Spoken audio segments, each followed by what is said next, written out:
Hello there, folks. Back again for another video, and this one again is a little bit different from kind of some of the stuff we've done before. I've recently, as you probably would have seen last week in the video, been quite enamored by the world of Age of Sigmar and Warhammer once more. And so, continuing this little detour away from Middle Earth, I thought I'd talk about a card game that I think was gone far too soon. So this is, as you can see by the card backs, Warhammer Age of Sigmar Champions. So this came from the group at PlayFusion.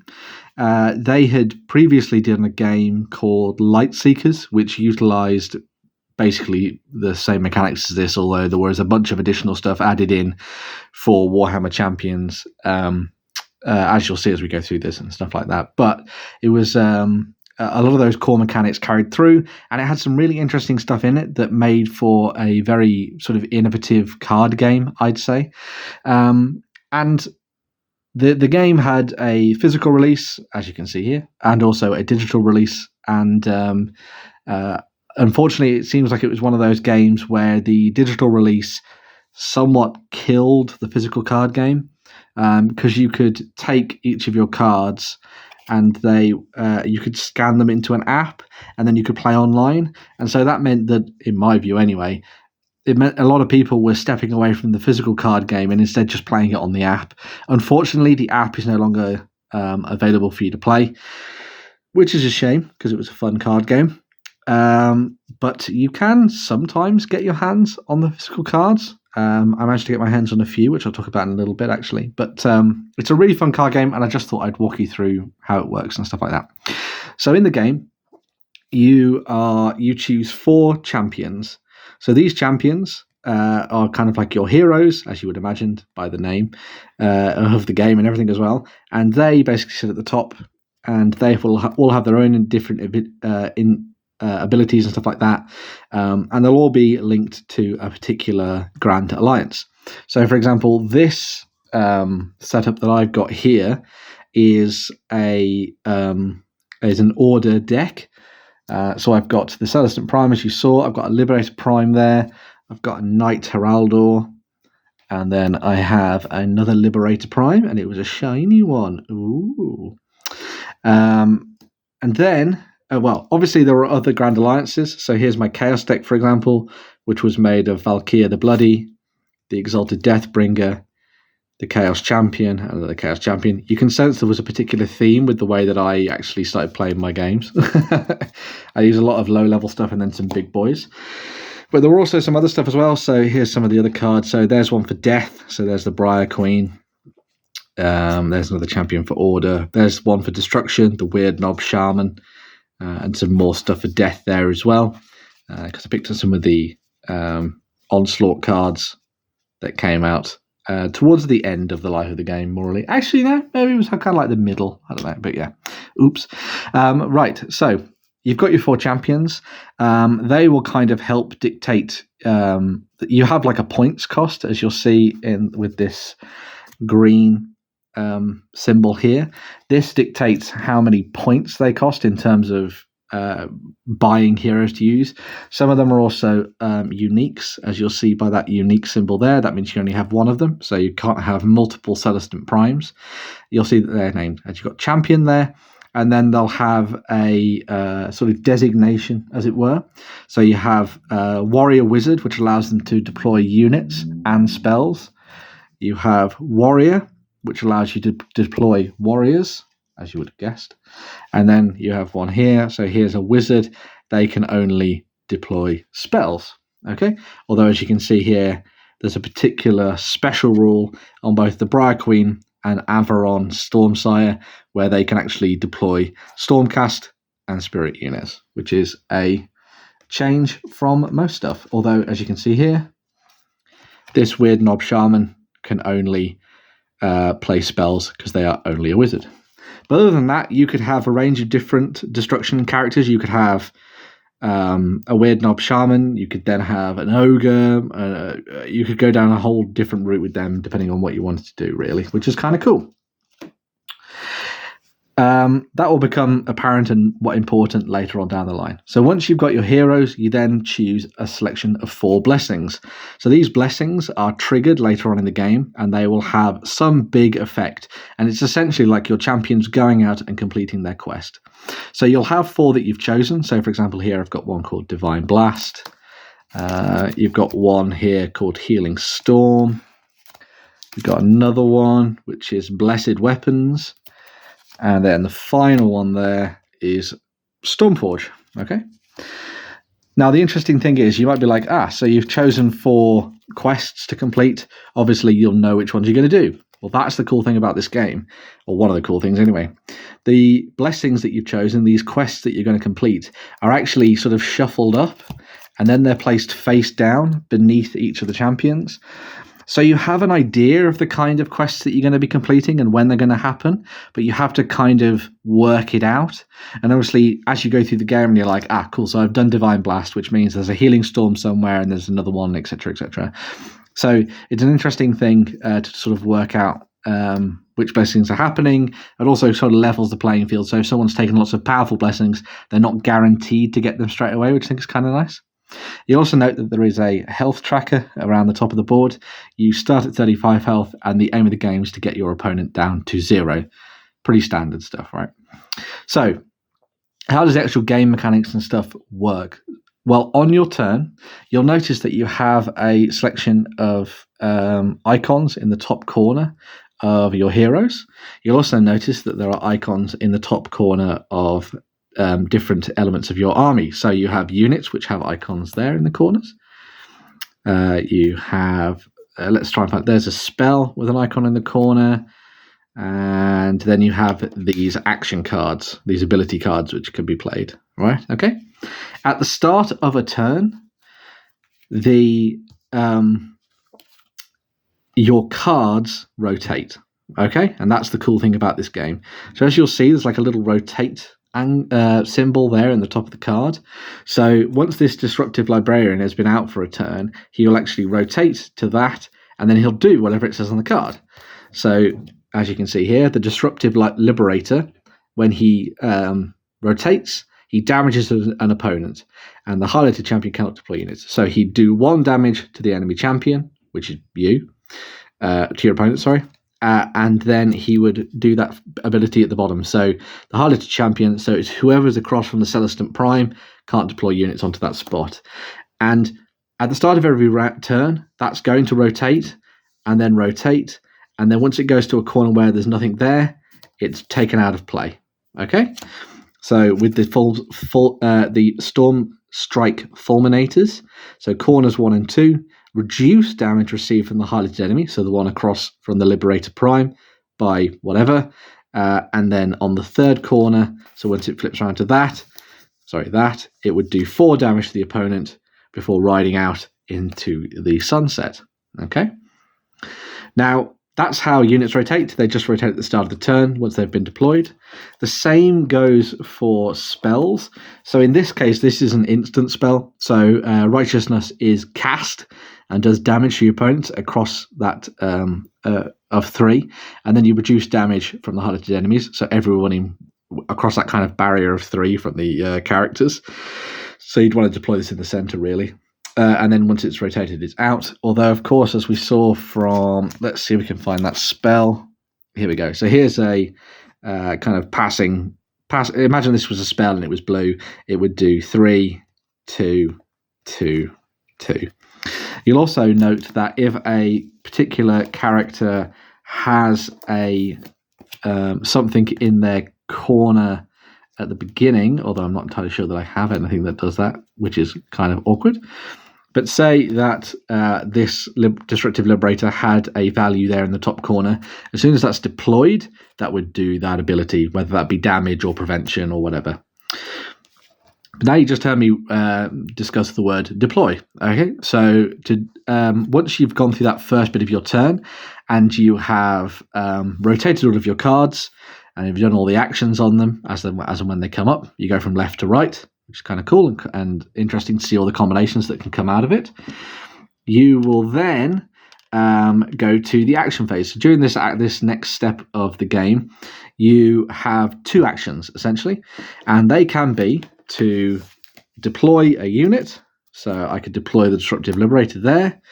It could be to play an ability card, which does like a one-off effect, and you have to choose the champion that does it because it's very important, because as you'll see, there's highlighted elements on each of those. There's another ability, so Piercing Shot, and Rend obviously goes through any defenses that anybody has.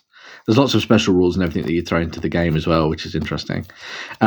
Or you can do an heroic action. So a heroic act, for example, here. Heroic act, look at the top two cards of your deck and move one from the hand and another to the bottom of your deck. So a really good one for sort of cycling through your hand and trying to find the cards that you want from your deck. Once you've done those two actions, the turn ends and it passes to your opponent. They do the same thing. They rotate their characters, they do damage, then they have two actions, and then it moves back to you. One of the other key things of this game is because obviously that's really simple and fun and interesting and kind of creates really dynamic gameplay as you're going back and forth between the different characters and stopping things and letting other things through. You'll also note that you've got these champion icons in the corner, so they're different from the icons that we saw here, for example, here. So these rotate automatically at the start of the turn, okay? With your champions, these only rotate once that specific action has been done. So, for example, that might be deploy a unit. It might be play an ability card. It might be cast a spell or do something that causes healing, that kind of thing. And this is important because obviously you want to match up what you're playing to these symbols to rotate your heroes, because once they've rotated all the way through and they've passed off that that one there, so you've gone through the heal step at the end for the Celestant Prime, that's when you activate your blessing, you flip it over, and you do the thing on the card, right? So it provides you with some really interesting things where you're trying to play out exactly the right units at exactly the right time. You're trying to do damage to characters. You're trying to defend yourself. You're trying to block what your enemy's doing. You're looking to ensure your blessings come out at the right time by trying to guess which ones are the right ones to go for. And all of this is while the opponent is doing exactly the same thing as you. I hope you'll see that this is actually quite a fun, kind of interesting mechanic to the game, where there's a lot of back and forth, and there's lots of interesting interactions that happen between the different steps. Like, for example, one of the things that I've done with the Stormcast Eternals is I went with the Knight Heraldor, and then I went with these two sort of basic characters on either side, right? Because the heroic act is rotate a highlighted Stormcast unit one step forward. So as these ones rotate, these will get sort of the characters beneath you and all that kind of stuff will go through their cycles quicker, which might mean that your liberators will get to their end quicker, which I think is a really nice little combination. And obviously having that in the middle somewhere is great because it covers everything from these. If this was at the side, you'd have this unfortunate thing of it would do stuff for that column and this column, but then you'd be losing out there. So you'd have to try and sort of measure things out to be right, correct for what you want to do, essentially. The other thing that's really interesting is at the start of the game, the process of laying out your champions isn't sort of I do mine and then you do yours. It's kind of like a back and forth. So the first player will deploy one character. So, for example, I might deploy the Celestant Prime, right? And then the second player, so the other player, deploys two of theirs. Then you deploy two, and then you deploy one, and then eventually you'll come down to seeing what everything's matched up against. And that's kind of important because if the enemy was looking to do something that would kind of hamper what you're looking at doing, then they'd be looking at stuff like this and being like, right, okay, so if I play this guy's going to do a lot more damage. This guy's really good at defending, so maybe I don't have the Exalted Deathbringer going up against this particular character. Maybe I'll put him somewhere else where he can break through the defenses of the enemy champion and stuff, which I think is kind of cool. And the same thing goes for your blessings. You want to try and pick blessings that are going to be helpful for you, but also there to hinder your enemy at the same time. Now, why do I think that this game should have had a little bit more time in the sun? Well, hopefully, as I've been talking about here, you'll see that it was actually a lot of fun. The other thing that's really nice about this game, and something that I would really love to see someone come back and do something more with this, if not PlayFusion, maybe somebody else, but I think the license has probably passed on, even if it was just somebody else doing another Age of Sigmar card game, one of the things that's really hard to get into when it comes to the Games Workshop games is that it's obviously cost you a lot of money to dive in and build entire armies. This essentially allowed you to build armies and have fun ideas based on simply just having packs of cards, and they were relatively cheap. It was a CCG model, which was a little unfortunate, I guess, but it was definitely one where I think you could have a lot of fun with it. Like, I built this insane Stormcast deck, so this is all just Stormcast Eternals, so I'd focus this very, very heavily around Stormcast, hence why having things like the Knight Heraldor is pretty awesome there as well. But also just for theme, to be honest. I just really like the idea of running one of Sigmar's best, really, on the tabletop. But as you can see, there are lots of different ways to do it. You could do like a spell-heavy deck with Stormsire. Let's just have a look at some of these as well. Here's a whole range of different blessings and stuff that you can get. Here's some more order cards, some more stuff for the Idoneth Deepkin. So you could mix and match things as much as you liked. You could do a... You could do an Idoneth deck, you could do a full Gloomspike Gits deck or something like that. It just really depended on your Grand Alliance and having enough cards to do it, really, because you needed 30 in order to make your deck. Plus, obviously, you've got the 8, so you've got 4 champions and 4 blessings. So as long as you get those right, you'd be fine, essentially. And there were some really interesting dynamics between the two that were really fun to dive into and have a look at. Like the Stormcast were kind of like all-rounders, and Order felt very similar to that. Destruction were all about just doing as much damage as possible. Chaos were like a rush deck where you could hurt yourself in order to do damage to others, which was kind of cool. And it was all about sort of running you down, because like Khorne was the focus to begin with, although they did throw in Zench and a whole bunch of other stuff later on down the line as well. But this was me doing a very thematically Khorne deck. So like this calls one damage to your opponent increases by 1 for each highlighted disengaged champion. So if you manage to destroy a bunch of the enemy units, then do Furious Strike, you could do a hell of a lot of damage, which was really awesome. But yeah, there's some screamers reducing damage. So yeah, it was really fun, and the games could last as long as 10 minutes.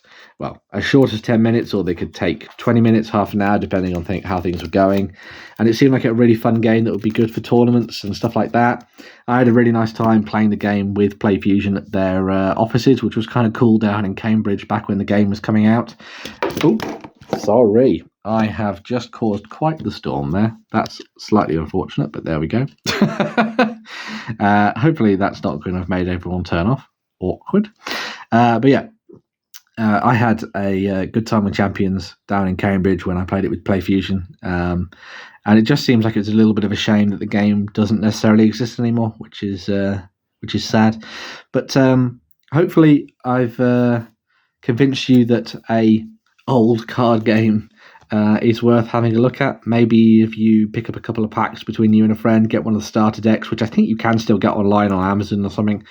Get those starter decks, maybe get a couple of packs each, and just have a little bit of a play with it and see what you think. As I say, I thought it was really good fun. And me and my friends played a couple of games in between playing Destiny, which was kind of cool. And yeah, obviously it has all the nice artwork for Games Workshop too, which is always good to see. But yeah. Age of Sigmar Champions, a game gone far too soon. And as you can see, it puts me into a little bit of a tizzy as I send my camera go flying. There we go. If I was a proper YouTuber, I would edit that out, but I can't be bothered, so I won't be doing so. Cool. Right. Hopefully that was interesting and fun and looking at something that's dead and no longer here, but of interest to me. So probably not that interesting to you, but there we go. Make sure to dive into the comments. Let me know whether or not you played Champions back in the day. Let me know whether or not you wish that Champions still existed. That would be cool as well. And we'll be diving in and checking out more videos in the coming weeks. I'm hopefully going to be returned to Middle-earth next week, talking some more retrospective stuff. Could be kind of cool. Looking at the beginnings of both of those games and what it was like diving in at the very start. As I did when I was talking about the Fellowship of the Ring book and all that kind of thing, which was really fun. But yeah, like, share, subscribe, do all that good stuff. Make sure to get commenting down below, because I like interacting with you folks and seeing what you think about everything that I'm up to as well. And hopefully this was of interest and kind of provided you with an archive, if nothing else. But yeah, I'll be back in another video very soon. Bye for now.